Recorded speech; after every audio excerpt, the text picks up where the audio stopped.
मालेगाव तालुक्यातील डोंगराळे गावामध्ये 3 वर्षीय चिमुरडीवर अत्याचार करून तिची निर्घृण हत्या करण्यात आली आहे। 24 वर्षीय विजय संजय खैरनार या नराधमानं अत्याचार करून चिमुरडीचं डोकं दगडानं ठेचलं। पोलिसांनी आरोपीला ताब्यात घेतलंय।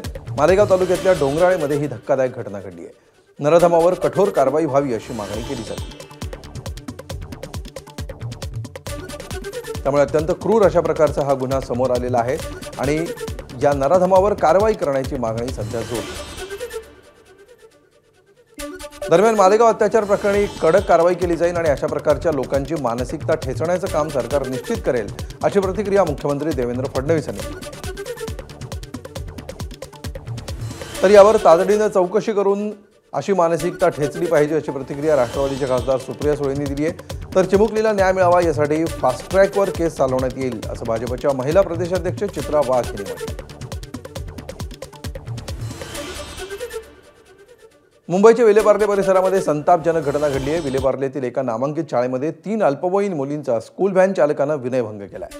मुलींच्या पालकांच्या तक्रारीवरून जुहू पोलीस स्टेशनमध्ये गुन्हा दाखल करण्यात आला। या प्रकरणी जुहू पोलिसांनी गुन्हा दाखल करून व्हॅन चालकाला तात्काळ अटक केली आहे। पोलिसांकडून मिळालेल्या प्राथमिक माहितीनुसार शाळकरी मुलींना व्हॅनमध्ये बसवताना चालक गैरवर्तन करायचा तसंच चुकीच्या पद्धतीनं लहान मुलींना स्पर्श करायचा। 3 शाळकरी मुलींनी आपल्या पालकांना याबाबत माहिती दिली।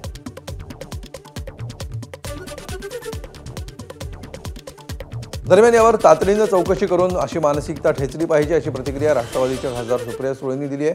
तर चिमुकलीला न्याय मिळावा यासाठी फास्ट ट्रॅकवर केस चालवण्यात येईल असं भाजपच्या महिला प्रदेशाध्यक्ष चित्रा वाघ यांनी म्हटलंय।